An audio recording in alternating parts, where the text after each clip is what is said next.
안녕하십니까. 2019년 12월 18일 최병목의 팩트 시작하겠습니다. 자, 오늘 아침에 송병기 울산시 경제부시장의 업무 수첩 일지, 이거에 대해서 말씀을 드린 적이 있는데, 그 업무 수첩 일지에 보면 이렇게 되어 있습니다. 그러니까 A. 공공발전, 그리고 B.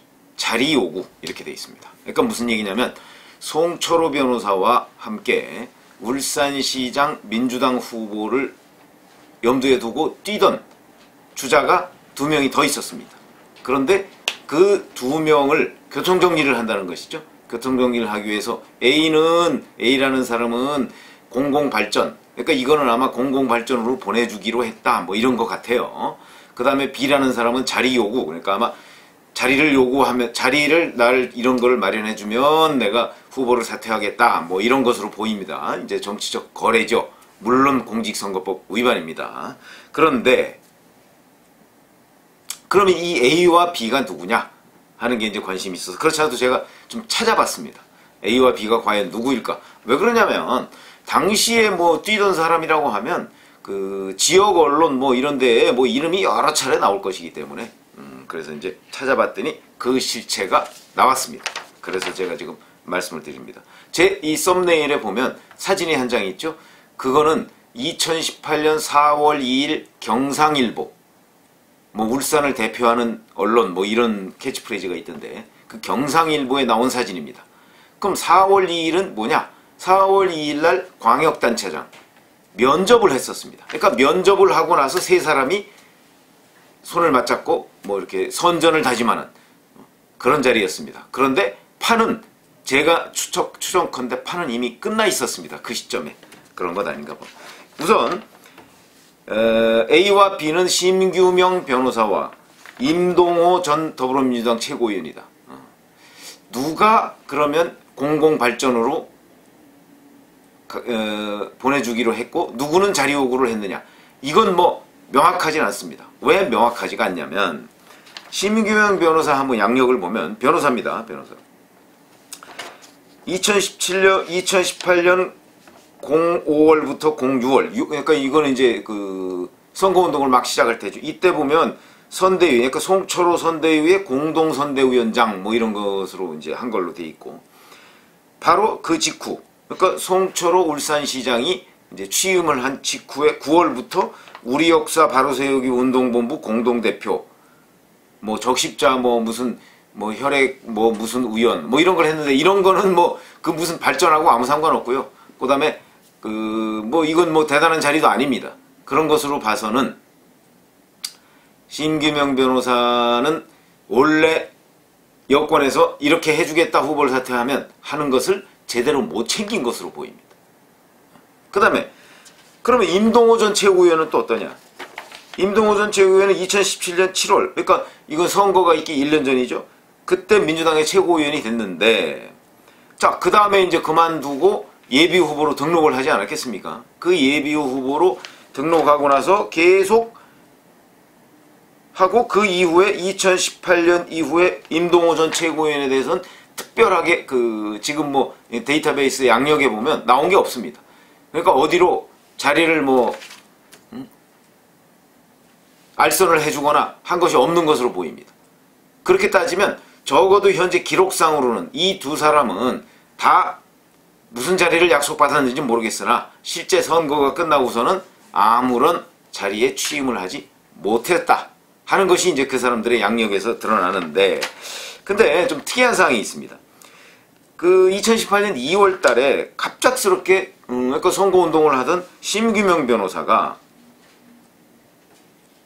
정치활동을 접고 정치 행보를 멈추고 칩거에 들어가고자 한다, 이렇게 기자회견을 합니다. 2018년 2월 달에. 지금까지 열심히 선거운동을 하던 사람이. 이걸 보면 이때 뭔가 압력이 있었던 것 아니냐 하는 이제 추정을 할 수가 있죠. 그래서 갑자기 칩거에 들어간다고, 선거운동을 하던 사람이 칩거에 들어간다고 그렇게 했는데, 그렇다고 후보를 또 완전히 포기한 것도 아닙니다. 그러니까 제가 보건대는 2018년 2월 이즈음에 심규명 변호사에 대해서 뭔가 교통정리를 하려는 여권에 보이지 않는 손이 작동을 한 것 아니냐, 그래서 그거에 반발을 해서 이 사람이 치과에 들어간다고 했지만 포기는 안 한. 그러니까 아마 이 즈음에 무슨 자리를 어떻게 주느냐, 이게 후보를 포기하는데 이런 협상 같은 게 막바지에 이르렀던 것이 아닌가 싶은 생각도 들기는 합니다. 그러나 그건 뭐 제 추정이고요.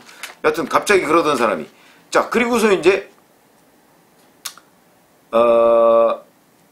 그때 그러니까 치과에 들어간다고 하는 기자회견에서 이런 얘기를 합니다. 민주 세력의 집권을 위해서 불출마를 포함해 모든 가능성을 염두에 두고 내린 결론이다, 이렇게 얘기를 합니다. 모든 가능성을 불출마를 포함해. 그러니까 이때 아마 제가 지금 말씀드렸죠. 제 추정으로는 여권의 그 보이지 않는 손이 작동한 것으로 보인다 하는 것이고요. 그런데 그렇게 돼서 이제 시간이 좀 흐릅니다. 3월달 되고, 3월달 되니까 이제 경쟁자죠. 송철호 변호사의 경쟁자인 임동호 전 최고위원과 심규명 변호사, 이 두 사람이 모여서, 자 울산시장 민주당 후보 경선은 결선 투표를 도입해야 한다, 이걸 강력하게 주장합니다. 결선 투표 도입. 결선 투표 아시죠? 예를 들어서 3명이면, 예를 들어서 3명이 했는데 한 사람이 과반을 차지하지 못하면 1등과 2등이 다시 한번 투표를 하는. 그러니까 3등은 이제 탈락하고 1등과 2등이. 이거는 대개의 경우 이제 2, 3등 하는 후보들이 주장을 많이 합니다. 왜 그러냐면 1등 하는 후보가 50%를 못 넘으면 이제 결선 투표에 가면 2, 3등 한 후보가 2등으로 몰아주고, 그리고 자기네들끼리 이제 뭐 나중에 무슨 자리를 마련해주고 뭐 이런 거 이제 약속을 하겠죠. 그러고서 이제 1등 하는 거하고 해서 이걸 판을 결선 투표에 가서는 뒤집어 엎자. 이래서 이제 결선 투표 얘기가 많이 나오는 건데, 이때 이 두 사람도 결선 투표를 도입하자, 이렇게 강력하게 주장을 합니다. 그러면서 이 두 사람은 당에다도 그렇게 요청을 합니다. 근데 이 당시에 그 울산 지역의 신문 이렇게 몇 개 뒤져보면 당시 송철호 변호사는 이렇게 얘기합니다. 아니 결선 투표 여부는 당 방침에 따라야 한다, 이렇게 얘기합니다. 결선 투표. 자기는 그러니까 결선 투표 도입하는데 찬성한다 뭐 이런 의미가 아니고 당 방침에 따르자, 이렇게 얘기합니다. 그런데 그 이후에 묘한 상황이 벌어집니다. 바로 제가 썸네일에 있었던 그 세 사람 사진, 이게 이제 4월 2일 날입니다. 4월 2일에 면접 심사를 하거든요. 물론 울산만 한 건 아닙니다. 광역단체장에 대한 면접 심사를 합니다. 4월 2일에. 그런데 그 4월 2일 면접 심사를 하는 그 당일에 중앙당에서 결선 투표를 도입하기로 했다, 이렇게 발표를 합니다. 결선 투표. 광역단체장 경선에 결선 투표제를 도입하기로 했다, 이렇게 발표합니다. 이렇게 되니까 어떻게 생각하겠습니까? 임동호 전 최고위원과 심규명 변호사는 환영을 했겠죠. 결선 투표 도입되는구나 드디어, 이렇게 환영을 했겠죠. 그런데 제가 보건대는 그 후에 진척 상황을 보면 판은 끝났습니다. 판은 면접 심사 할 때 이미 저는 그 훨씬 전부터 끝났을 거라고 보는데 단독 공천을 발표합니다. 단독 공천. 결선 투표를 도입하는데 울산은 단수 공천을 하겠다, 이렇게 해서 발표를 해버립니다. 그러니까 뭐 결선 투표고 뭐 경선 자체가 없던 겁니다. 울산은. 그러니까 이 부분에 관해서 그게 4월 2일 상황이고요. 4월 4일 날 이 임동호 전 최고위원과 심규명 변호사가 재심 요청을 합니다. 이 재심 요청을 하는 것은 명백하게 근거가 있습니다. 무슨 얘기냐면 당헌 당규에 보면 탈당을 했던 전력이 있는 사람, 최근 4년간 이렇게 돼 있습니다. 최근 4년간 탈당을 했던 전력이 있는 사람, 이 사람은 감점 요인이 됩니다. 감점 요인.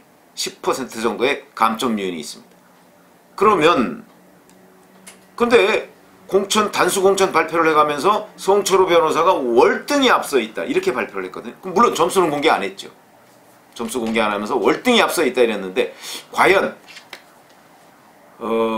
탈당 전력 때문에 감점을 받은 송철호 변호사가 월등히 앞설 수 있을까? 월등히 앞설 수 있다고 생각하십니까? 저는 그렇게 보지 않습니다. 물론 이거는 점수를 공개하지 않았으니까 알 수가 없는 일이지만, 월등히 더군다나 감점까지 받아가면서도 월등히 앞섰다, 그건 믿어지지 않습니다. 왜 그러냐면 이미 심규명 변호사하고 임동호 전 최고위원의 경우에도 오랫동안 그 지역에서, 서울에서는 잘 모르는 사람들이지만 지역에서는 오랫동안 정치 활동을 해온 사람들이고 이 사람들 다 더불어민주당의 울산시당 또는 울산의 지역위원장 또는 울산시당 위원장 이런 거 하던 사람들입니다.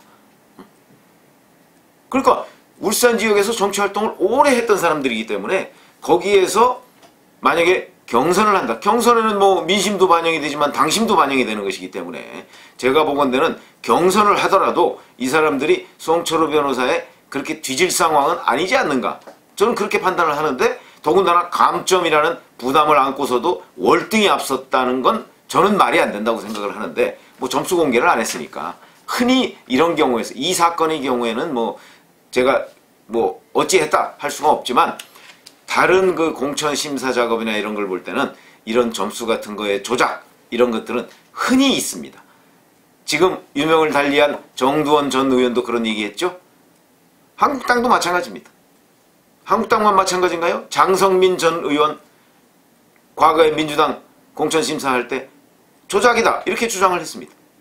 그때 조작이라고 주장한 사람들 꽤 많았습니다. 정당에서는 이런 식의 점수 조작 왜 그러냐면 그 성적표를 공개하지 않습니다. 사실은 정당 민주화가 이루어지려면 그 성적표 자체가 공개돼야 됩니다. 누가 누구를 이겼으면 어느 기관의 어떤 여론조사에 의해서 어떻게 나왔다는 걸 공개해야지 그걸 공개 안 한 채 이 사람 이겼습니다 이렇게 얘기를 해버리면 그냥 조작해서 발표해도 모릅니다. 그게 지금 시스템이다. 이러면서 정당 민주화를 얘기하고 있는 당들이 지금 1, 2, 3, 4당 이런 당들입니다.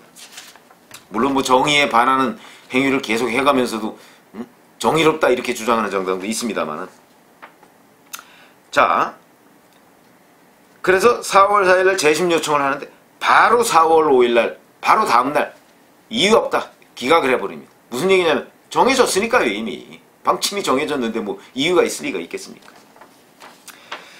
그리고 나서 4월 5일날 기각을 당하니까 이 사람들이 반발을 하다가 결국은 4월 9일에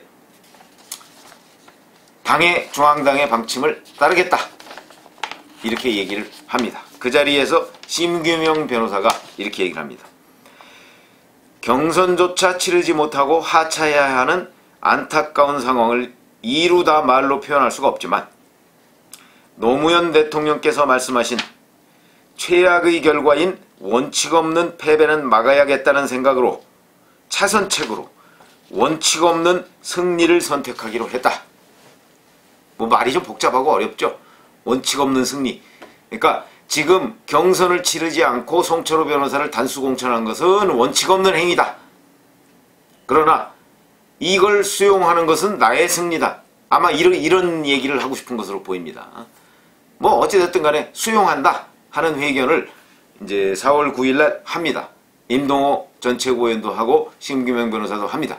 그래서 이제 송철호 변호사가 임동호, 심규명 이 두 사람을 이제 선대위로 해서 뭐 원팀 뭐 이런 거를 만들겠다 그러면서 이제 그 선대위를 꾸리는데 어찌됐든 간에 그 후에 이 두 사람의 양력을 보면 이 두 사람은 그 뭐 약속을 했는지 안 했는지는 뭐 분명하진 않으나 여하튼 약속을 하기로 했다는 그 송병기 울산시 부시장의 그 업무 수첩 거기에 한 사람은 공공발전 한 사람은 자리요구인데 뭐 자리요구는 보니까 이거 뭐 잘 협상이 안 된 것 같고 공공발전도 거기로 간 것 같지는 않습니다. 현재 그 데이터베이스 자료에 보면 뭐 네이버나 아니면 조선DB나 이런 자료에 보면 그런 것이 없습니다.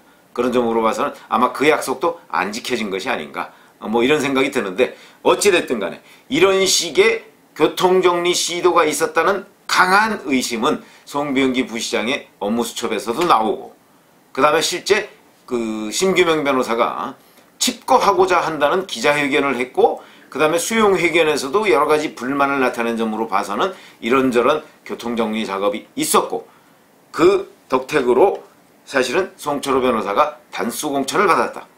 이거는 이런 그림은 전체적으로 명확해지는 것으로 보입니다. 그렇게 되면 이제 남은 것은 자 송병기 부시장의 업무수첩에 있는 대로 교통정리를 누가 했느냐 그 보이지 않는 손이라는 것이 과연 누구냐 누구일 것 같습니까? 이거는 중앙당이 아니고 아마도 청와대일 가능성이 높다 왜 그러냐면 적어도 무슨 발전 또는 어디에 뭐 자리라는 게 결국 이제 저 공직 얘기하는 거 아니겠습니까? 아니면은 뭐 저 공기업 같은데 그런 자리를 내리꽂을 수 있는 권한이 있는 곳 민주당도 없습니다. 청와대죠.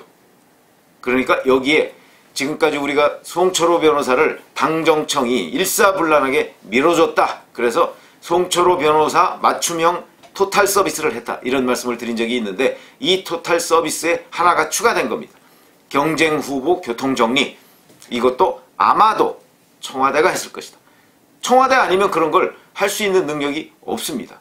설령 당에서 그 교통정리를 한다고 할지라도 당에서도 청와대에 요청을 해서 누구 이런 자리를 좀 만들어 주십시오 라고 해서 청와대에서 그걸 받아들여야 되기 때문에 아마도 이것은 청와대가 직접 교통정리를 나섰을 가능성이 높다. 그리고 그것이 송병기 부시장 업무수첩에 있는 대로 그렇게 됐다면 결국 관권 개입이 된다. 왜냐하면 여당의 교통정리를 할지라도 그거는 관권 개입, 선거 개입이 된다. 이런 말씀을 드립니다. 감사합니다.